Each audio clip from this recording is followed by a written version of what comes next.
어린이날 사경회를 가셨습니다. 약간의 사담을 하면 이명규 목사님께서 지지난달에 저기 하남시에 있는 새노래 명성교회에서 부흥회를 하신 적이 있습니다. 꽤나 많이 모이는 교회죠. 부흥회가 끝나고 이제 부목사님들, 사모님들이 이제 난리가 난 거죠. 왜냐하면 설교를 너무 잘하시니까.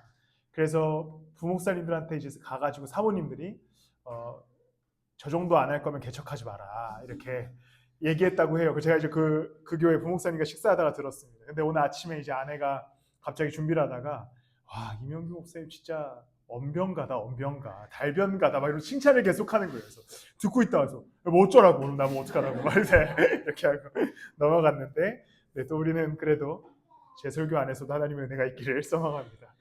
오늘 본문의 주인공은 아브라함입니다. 아브라함은 이스라엘의 조상의 뿌리와 같고 또 우리에게는 믿음의 조상이다라고 불리는 사람입니다. 그가 12장 1절에 보면 하나님의 부르심을 받지요. 하란이라고 했던 그 자신의 고향이 있었는데 그 하란 땅을 떠나 하나님이 약속한 곳으로 가라라는 명령과 함께 길을 떠나게 됩니다. 하란은 어느 위치에 있었냐면 우리가 수요일날 나누었던 니느웨, 그 아수르의 위치에 있었습니다.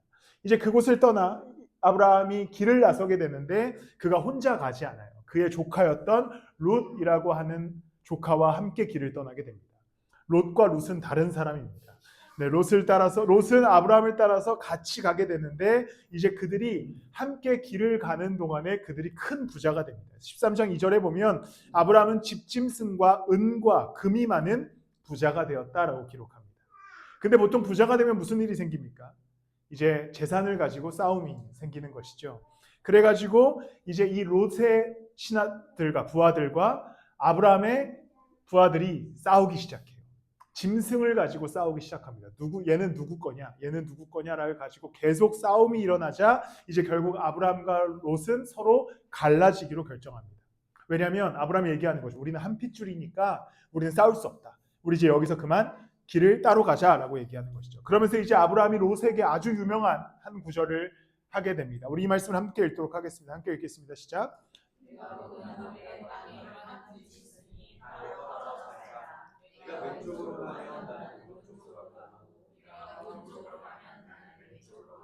아주 유명한 말씀이죠. 아브라함이 이제 자신의 조카 롯에게 얘기합니다. 너가 좌하면 내가 우하겠고 네가 우하면 내가 좌하겠다. 그렇게 해서 이제 롯이 자신의 땅을 먼저 결정하게 됩니다. 그래서 10절의 말씀을 보면 이렇게 기록되는데 우리 한 번 더 읽도록 하겠습니다. 시작. 롯이 멀리 바라보니 요단 온 들판이 소알에 이르기까지 물이 넉넉한 것이 마치 주님의 동산과도 같고 이집트 땅과도 같았다. 아직 주님께서 소돔과 고모라를 롯은 삼촌 아브라함이 이제 땅을 고르라고 이야기합니다. 그러자 요단 쪽을 바라보는 것이죠. 물이 있는 곳이었어요. 그곳을 바라보자 요단이 어떤 감정이 들었냐면 물이 넉넉한 것이 마치 주님의 동산과도 같았다라고 얘기하죠. 롯은 희망을 발견합니다. 아, 저기 가면 우리가 더 잘 먹고 잘 살 수 있겠구나. 스스로의 눈으로 그곳을 바라보고 야, 여기가 물이 넉넉하니 우리가 저기에 가면 우리의 희망을 다 이룰 수 있겠구나라고 하는 확신을 갖게 됩니다. 그런데 이 땅은 사실 한 가지 비밀이 있었는데 그것이 바로 13장 13절인데 소돔 사람들은 악하였으며 주님을 거슬러서 온갖 죄를 짓고 있었다. 롯은 자신의 시선으로 그 요단 땅을 바라보게 됩니다. 물도 넉넉했고 비옥한 땅이었어요. 그리고서 그가 거기서 희망을 갖습니다. 우리가 저기에 가면 잘 먹고 잘 살 수 있겠다. 그리고 스스로 판단하는 거죠. 저기가 주님의 동산과 같구나. 누가 주님의 동산이라고 얘기한 게 아니에요. 그냥 본인 스스로 야, 저기는 주님의 동산과 같아라고 얘기하는 거죠. 그러면서 그곳을 선택하고 가게 되는데 사실 그곳은 악하였고 죄를 짓고 있는 땅이었습니다. 스스로 희망이 있다고 생각한 곳, 롯이 생각하기에 내 눈에 봤을 때 여기가 너무 좋은 곳이라고 생각했던 곳이 알고 보니 하나님이 나중에 결국 그 악함 때문에 멸망시키는 소돔과 고모라 땅이었습니다. 그는 자신의 시선으로 자신의 갈 곳을 바라봅니다. 그리고 자신이 꿈꾸던 곳을 바라보면서 희망을 갖습니다. 여기가 좋사오니 우린 여기에 있어야겠다. 여기가 너무 아름다워 보인다. 에덴 동산과 같다라는 고백을 하는 것이죠. 그런데 이제 하나님께서 아브라함에게 선택하게 하시는데 14절 말씀입니다. 우리 14절 말씀을 함께 읽도록 하겠습니다. 시작.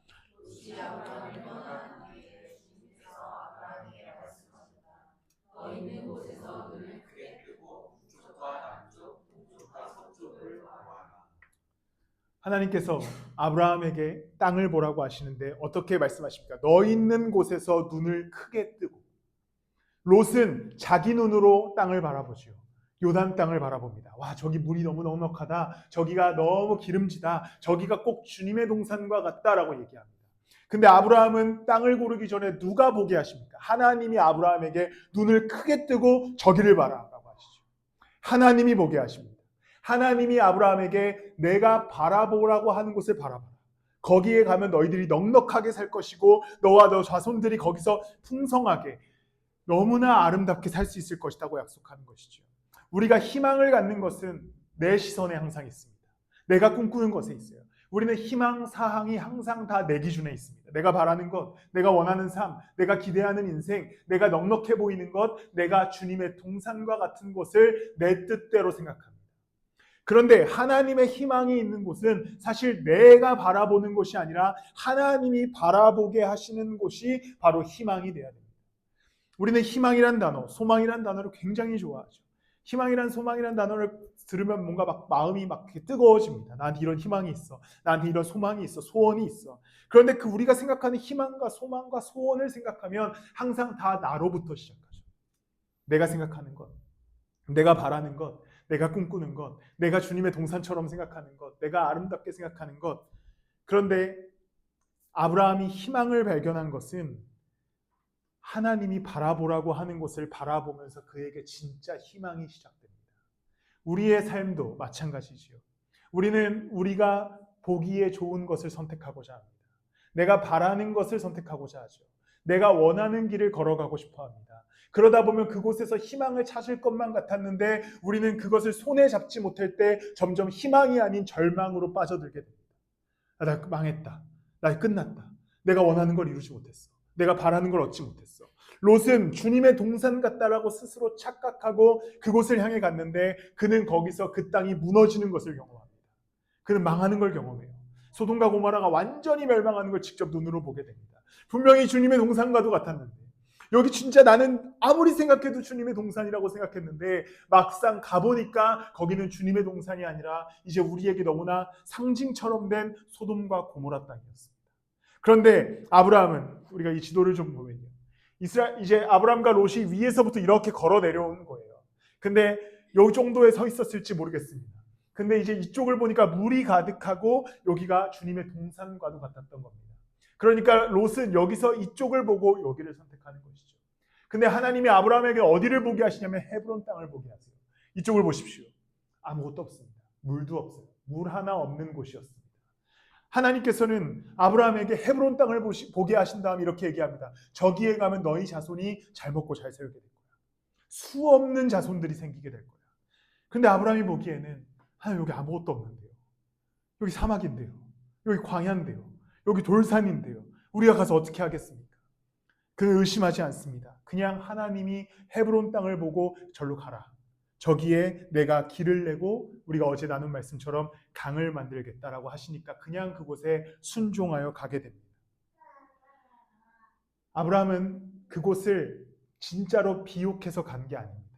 자기 눈에 보기 좋아서 희망을 가진 게 아니에요. 하나님이 보라 하셨고 하나님이 가라 하시니까 아브라함은 그냥 순종하여 간 것입니다. 그게 희망을 발견하는 방식이죠. 희망을 발견하는 방식은 내가 보기에 좋은 주님의 동산과 같은 것을 찾는 것이 아니라 하나님이 우리에게 보여주시는 것, 하나님이 우리에게 명령하시는 삶, 하나님께서 우리에게 가라고 하시는 그 인생을 걷기 시작할 때에 거기에 진짜 희망과 소망을 우리가 찾게 되는 겁니다. 그러니까 우리가 나 희망이 있습니다. 나 소망이 있습니다라고 이야기할 때에 내가 바라는 것에 집착하면 안 됩니다. 내가 꿈꾸던 인생에 내가 주님의 동산과 같은 인생을 꿈꾸면 안 되는 것이죠. 그리스도인이라면 응당 예수 그리스도께서 우리에게 바라시는 삶의 태도가 무엇인가? 그리스도께서 우리에게 가라고 하시는 길이 어딘가? 거기가 혹시 헤브론과 같이 광야와 절망과 같은 곳일지라도 주님께서 함께 가시겠다고 하신다면 그곳에 걸음을 옮겨가야 되는 겁니다. 그러면 광야에 꽃을 피우시는 하나님께서 황무지에 물을 내시는 하나님께서 헤브론 땅과 같은 그곳에 하나님의 은혜의 물줄기를 터뜨려 주실 줄을 믿습니다. 제가 최근에 굉장히 충격적인 생각을 하나 했었습니다. 스파이더맨이 있죠. 여자분들이 많으셔서 잘 안 좋아하실 수도 있는데 스파이더맨이 있습니다. 근데 곰곰이 제가 무슨 생각을 하다가 스파이더맨이 되게 불합리한 거예요. 스파이더맨이 어떻게 이 능력을 갖게 되는지 아십니까? 거미에 물려요. 그냥 거미에 물려서 엄청난 능력을 갖게 됩니다. 근데 그의 숙적이었던, 잘 모르시죠? 이 사람 이름을. 닥터 옥토퍼스라고 하는 스파이더맨 적인데 이 친구는 어떻게 이렇게 됐는지 아십니까? 과학자예요. 하루 종일 연구합니다. 계속 온 시간과 정성과 마음과 뜻을 다해서 스파이더맨처럼 되려고 온 노력을, 정말 가상한 노력을 다해서 이런 엄청난 옥토퍼스, 문어 같은 걸 만들어서 이제 스파이더맨과 싸웁니다. 근데 얘는 그냥 물렸어요, 거미한테. 그냥 아무것도 안 했어요. 그냥 어떻게 되게 찌질하게 살아가다가 거미한테 딱 물렸더니 갑자기 뭐 엄청난 능력이 생긴 거예요. 근데 얘는 온갖 과학적 지식을 다 동원하고 인생의 모든 노력과 열정을 다해서 엄청난 기술을 만들어냅니다. 근데 우리 인간의 눈으로 봤을 때 누가 더 훌륭한 삶입니까? 얘가 더 훌륭한 삶이죠. 온갖 노력과 힘과 능력을 다했으니까요. 얘 그냥 거미에 물렸을 뿐이에요. 얘 아무것도 한 게 없어요. 그냥 이거 가면 만들어 쓴 게 답니다. 그런데 왜 이 둘의 인생이 차이가 납니까? 얘는 무슨 일을 하죠? 선한 일을 하죠. 악당을 해치우는 일을 합니다. 얘는 무슨 일을 하냐면 자기가 뭔가를 얻어내려고 합니다. 자기의 희망과 소망을 얻어내려고 하죠. 여기서 엄청난 은혜가 있었습니다. 우리가 이 땅의 삶을 얻어진 것, 거미에 물려서 스파이더맨이 영웅이 된 것처럼 그냥 예수 그리스도의 십자가로 인해서 우리는 그것이 가능하게 됐습니다. 내 노력으로 얻어진 게 아니죠. 하나님의 자녀됨, 예수 그리스도의 그 아들됨과 딸됨은 내가 엄청난 노력을 해서 얻어진 게 아니죠. 그냥 그리스도께서 그 아들, 그리스도께서 인간의 몸으로 이 땅에 오셔서 십자가에 달리심으로 그게 가능해졌습니다. 그리고 우리에게는 이제 그 선한 길, 예수 그리스도의 길로 걸어가라고 하시는 것이죠. 근데 우리는 계속해서 인간적 노력으로 내 삶을 어떻게든 희망과 소망으로 바꾸려고 노력합니다. 내 온통 내 욕심과 내 야망과 내 꿈을 내 삶에 다 투영해서 조금 더 좋은 인생을 살아보려고 노력합니다. 그러다 보니까 예수 그리스도를 잃어버려요. 주님의 뜻을 잊어버립니다. 주님의 시선이 어디에 있는지, 주님이 우리에게 어디를 보라고 하시는지 우리는 완전히 도통 잊은 채로 살아갑니다. 그러다 보면 결국에 우리는 마음의 무너짐과 희망이 아닌 절망을 마주하게 되는 것이죠. 결국 내가 바라보는 것이 희망이 되는 것이 아닙니다. 하나님이 우리에게 보게 하시는 것이 희망이 되는 것이죠. 내가 기대하는 것이 희망이 되는 것이 아니에요. 하나님이 우리에게 말씀하는 것이 희망이 되는 겁니다. 그러니까 우리는 이 논리를 항상 벗어날 수 있어야 됩니다. 세상이 이야기하는 논리, 꿈꿔라, 이루어질 것이다. 안 이루어지잖아요. 그 유명 알파벳이 있죠. R은 VD인가? 네, 그 맞죠. 꿈꾸는 다락방이라고 하는 과거의 모든 젊은이들의 마음을 움직여놨던 그게 뭐냐면 꿈꾸는 대로 이루어진다. 꿈꾸는 대로 안 이루어져요. 그리고 나서 기독교계에도 아주 대단한 목사님이 계셨죠. 긍정의 힘, 조엘 오스틴 목사님. 야, 긍정적으로 생각하면 다 잘 될 거야. 긍정적으로 생각해도 안 돼요. 안 되는 거 이미 다 경험하셨잖아요. 우리 뜻대로 안 됩니다. 인생이 그래요. 우리가 아무리 노력해도 우리의 희망과 꿈이 에덴 동산처럼 펼쳐지지 않습니다. 그런데 하나님이 우리에게 광야를 바라보게 하시면서 야, 절로 가. 저 황무지로 가. 내가 같이 가줄게 하시는 것이죠. 우리의 인생의 걸음이 내 뜻대로 되지 않을 수도 있습니다. 광야와 같은 시간을 지나갈 수도 있죠. 황무지와 같은 곳에서 목말라 할 수도 있습니다. 그런데 우리가 하나님만 붙들고 있다면 거기가 희망의 자리가 되는 겁니다. 거기가 꽃이 피는 곳이 되는 겁니다. 거기가 물이 흐르는 곳이 되는 거예요. 물이 흐른다고 해서 좋아 보이는 게 아니라 하나님이 계신 곳이 좋은 겁니다. 그러니 우리가 희망을 찾는 방법은 하나님의 눈으로 우리의 삶을 바라볼 수 있어야 됩니다. 내 시선으로 좋아 보이는 것에 온갖 목숨을 걸지 마십시오. 내가 원하는 것에, 내가 바라는 것에 그것이 정답이라고 생각하지 마십시오. 소돔과 고모라가 순식간에 멸망한 것처럼 내 희망이 무너질 수도 있습니다. 그러나 하나님의 시선이 헤브론으로부터, 광야로부터 시작한다고 할지라도 거기에 꽃을 피우고 거기에 물을 내시는 하나님이 우리의 인생도 마찬가지로 꽃과 물을 허락하실 줄을 믿습니다. 결국에 내 생각과 판단이 희망이 되는가? 아니면 하나님의 희망을 우리가, 이걸 좀 가려야겠네요. 하나님의 희망을 우리가 갖게 되는가? 이것이 우리의 삶의 중요한 선택점이 되어야 됩니다. 하나님에게만 유일한 희망이 있음을 믿으십시오. 내가 바라고 꿈꾸던 바가 희망이 아님을 기억하셔야 됩니다. 롯은 스스로도 생각합니다. 야, 저기 진짜 에덴 동산 같다. 스스로 착각했을 거예요. 계속해서 정신승리를 했을 겁니다. 야, 절로 가면 진짜 에덴 동산이야. 꿀 빨 수 있어. 진짜 아름다워. 너무 많은 것들이 있어. 가자 해서 가죠. 그런데 거기는 이미 죄와 악이 가득한 땅이었습니다. 그가 바라던 대로 되지 않아요. 근데 아브라함은 생각해 보십시오. 하나님 진짜 가는 거 맞아요? 지금 혹시 좌와 우를 헷갈리신 거 아닙니까?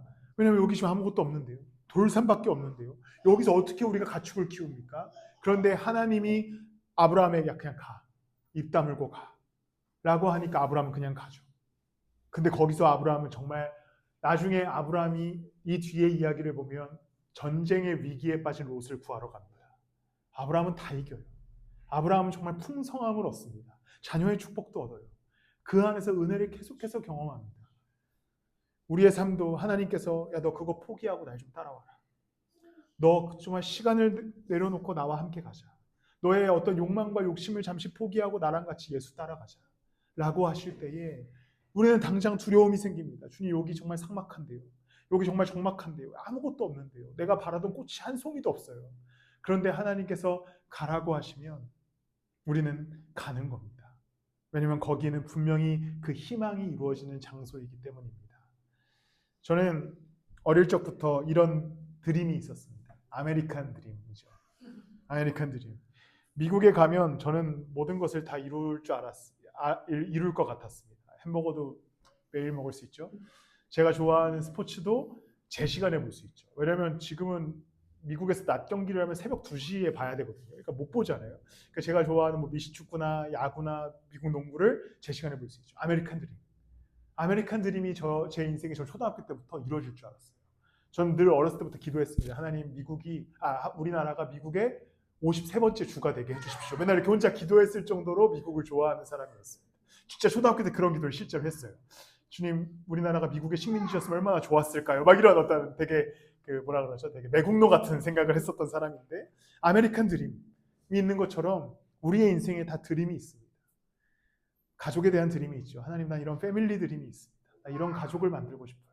우리는 또한 직장에 대한 드림이 있습니다. 하나님, 난 이런 직업으로 이렇게 성공하고 싶어요. 하나님, 우리는 또 우리 관계에 대한 드림이 있습니다. 난 이런 어떤 관계들로, 이런 친구들로 이러한 어떤 정서적 안정을 갖고 싶어요.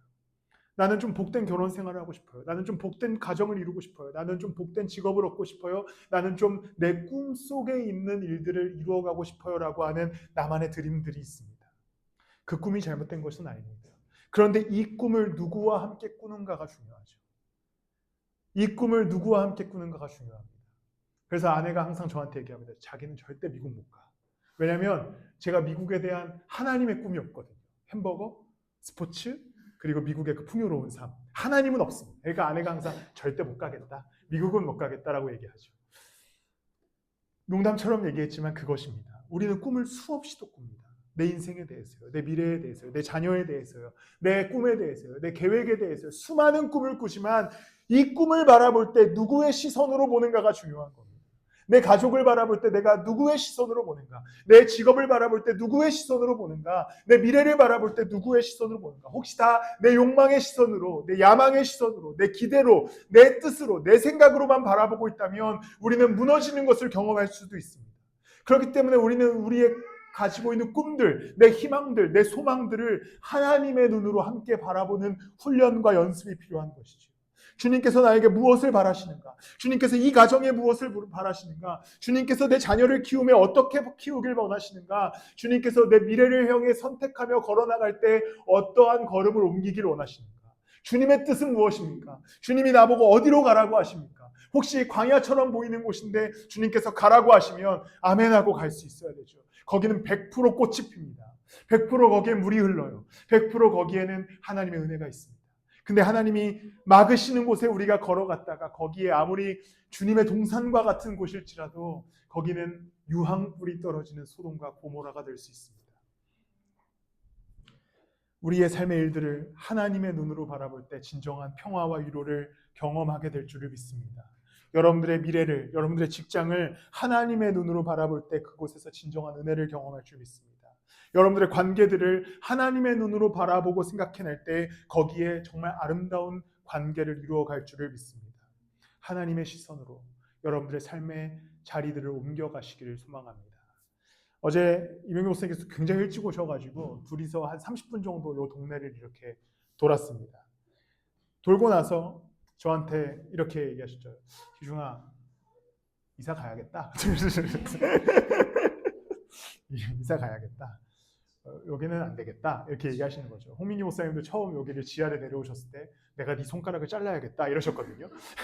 이 계약서에 사인을 한 네 손가락을 내가 잘라야겠다. 근데 이명규 목사님도 이렇게 딱 하더니 이명규 목사님이 이제 월세 얼마 내냐 해서 얼마 낸다. 저 큰 길은 월세가 얼마 정도 하냐 해서 이 정도 됩니다. 라고 얘기했습니다. 그러니까 이제 이명규 목사님이 고민을 하다가 야, 내년 계약 끝나면 이사 가. 모자란 월세는 서울숲에서 내주겠다. 이렇게 딱 해주시는 거죠. 그래서 뭐 계약서를 빨리 써야 되나, 뭔가 이걸 사인을 좀 받아야 되나, 이런 이제 생각이 든 거예요. 그러면서 이제 어제 이렇게 예배 딱 내려오는데 이러한 혼자만의 이제 막 희망이 막 부푼 겁니다. 와, 어디로 가야 되지? 강동역 근처에 가야 되나? 거기에 그러면 2층이 얼마 정도 할까? 막 이런 좀 혼자만의 막 이제 꿈을 하는데 꿈을 막 이제 갖기 시작하는데 순간 이제 점점 이제 제 에덴 동산이 생기기 시작하는 겁니다. 이렇게 음향도 좀 잘 갖추고 뭐 그러면 몇 평 정도로 얻어야 되지? 막 이제 계속 이렇게 생각을 하는 거죠. 그래놓고서 이제 본인이 설교하실 때 뭐라고 하셨냐면 이제 그래서 하나님의 완벽함을 향해 우리 같이 가자. 테트레스토이. 그쪽을 향해 가자. 뭐지? 나한테 무슨 얘기를 하는 거지? 그러면서 이제 어제 좀 이제 농담으로 그렇게 생각을 하다가 그렇지. 교회의 방향은 우리는 알 수는 없지만 하나님의 시선으로 하나님의 완벽함을 향해 가야겠다. 그것이 내년에 우리가 정말 장소를 옮길 수도 있고요. 어떤 일이 벌어질지 모르지만 하나님의 시선에 우리가 교회가 함께 바라봐야겠다는 생각을 했습니다. 여러분들의 인생도 마찬가지입니다. 우리의 삶에 무슨 일이 벌어질지 모르죠. 우리의 삶에 어떠한 기대들이 발생할지 모르겠습니다. 우리가 꿈꾸는 대로 안 될 수도 있습니다. 우리가 바라는 대로 안 될 수도 있어요. 그런데 하나님은 그곳을 보게 하신다면, 하나님이 그 헤브론으로 가라 하신다면, 하나님이 그 광야로 걷게 하신다면 그냥 순종하고 가보십시오. 하나님께서 거기에서 분명히 일을 일으키실 겁니다. 롯이 경험하지 못했던 그 일을 아브라함은 다 경험했던 것처럼 우리도 하나님께 순종하여 광야의 길을 걸어갈 때에 하나님께서 분명히 그 안에서 일을 일으키실 줄 믿습니다. 또한 이제 이것은 우리 교회에 그러한 시선을 두어야 할 때입니다. 교회를 바라볼 때에, 특히 우리 교회를 바라볼 때에 우리는 그러한 느낌이 있을 수도 있습니다. 하나님, 여기 라이트하우스 강동원 이거 황무지 같은데요. 이거 뭐 빨리 성장하지도 않고 뭐 이거 어떻게 제대로 내가 바라는 대로 되지도 않고 우리의 꿈이 이루어지지 않는 것 같습니다. 라는 마음의 답답함이 있습니다. 그런데 우리가 이 교회를 예수 그리스도께서 머리 대신 몸된 교회로 인지하는 시선으로 함께 바라봤으면 좋겠습니다. 그 시선 속에서 우리는 뭐가 필요하냐면 우리의 순종과 헌신이 필요하죠. 왜냐하면 예수 그리스도의 몸된 교회다라고 함의 고백은 내가 이 교회의 몸이다라는 고백이 동시에 나기 때문입니다. 내가 몸으로서 헌신한다. 내가 몸으로서 순종한다. 내가 몸으로서 이 교회를 이루어간다라고 하는 그때부터의 삶에 우리가 어제 나눈 대로 무릎을 세워 걸어가는 것이 필요합니다. 우리의 꿈이 이루어지지 않을 수도 있습니다. 내가 바랬던 교회의 모습이 이루어지지 않을 수도 있어요. 내가 바랬던 뜻이 이 교회의 희망이 실현되지 않을 수도 있습니다. 그런데 우리는 예수 그리스도를 바라보고 가야 됩니다. 우리의 삶도 마찬가지입니다. 여러분들의 인생이 이제 내일도 올 한 해도 내년도 여러분들의 뜻대로 되지 않을 수도 있습니다. 여러분들의 꿈이 이루어지지 않을 수도 있어요. 그 희망이 다 박살날 수도 있습니다. 그런데 우리는 무엇을 바라야 되냐면 예수님만 바라보면 됩니다. 주님께서 주님의 시선 아래에서 우리의 삶을 가장 안전하고 완전하게 인도하실 줄을 믿습니다. 주님께서는 끝까지 우리를 이끌어 가실 거예요. 주님께서는 분명히 그 헤브론 땅에 아브라함이라고 하는 민족을 제대로 세워나가셨던 것처럼 우리도 그 안에서 제대로 세워나가 주실 줄을 믿습니다. 주님의 시선으로 여러분들의 인생을 바라보며 걸어가시는 여러분들이 되시길 축복합니다. 말씀을 마무리하겠습니다. 우리는 다양한 관점과 다양한 생각으로 세상을 바라봅니다. 내가 갖고 있는 식견들, 내가 갖고 있는 가치관들, 내가 갖고 있는 사상들, 내가 갖고 있는 배경들, 내가 갖고 있는 삶의 경험들로 이 세상을 바라봅니다. 내 인생을 바라보죠. 이때는 이렇게 살면 되겠다. 이때는 이 정도로 선택하면 되겠다. 이때는 이 길로 가면 되겠다. 우리는 수없이 인생의 결정을 해왔기 때문에 그것이 익숙합니다. 그런데 그리스도인이라면 이제 나의 생각과 가치관과 식견과 모든 것을 다 바닥에 내려놓고 예수 그리스도의 십자가로 바라볼 훈련이 필요합니다. 주님은 우리에게 무엇을 바라시는가? 주님은 이때 어떻게 걷게 하기를 원하시는가? 주님은 우리에게 어떤 태도를 원하시는가? 주님께서는 우리에게 어떤 순종을 요구하시는가? 주님께서는 우리에게 어느 방향으로 가게 하시는가? 주님께서는 우리에게 무엇을 꿈꾸게 하시는가? 우리는 이제 이 시선이 필요합니다. 예수 그리스도의 십자가가 그 시선을 우리에게 허락하시기 위해 이 땅 가운데 달리셨기 때문입니다. 예수 그리스도의 피가 우리를 구원하신 이유는 니네들 원하는 대로 바라는 대로 살아가라고 구원하신 게 아니라 그리스도의 십자가를 기준으로 예수님과 함께 걷게 하기 위해서 십자가에 달리셨기 때문입니다. 그러니 이 삶의 걸음, 여러분 진짜 희망을 붙들려면, 진짜 기대와 꿈을 꾸려면 예수 그리스도를 붙드십시오. 그분의 말씀 앞에 나아가십시오. 그분의 능력을 붙드시길 소망합니다. 거기에 진짜 희망이, 진짜 능력이, 진짜 광야에서의 꽃과 물이 일어나는 그 기적을 경험하게 될 줄을 믿습니다. 저서 반주 해주시면.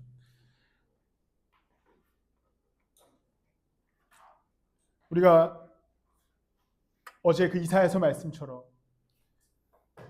사막에 강을 만드시고 광야에 길을 내시는 하나님을 신뢰하셨으면 좋겠습니다. 그 말씀은 사실 굉장히 좀 억울한 말씀이죠.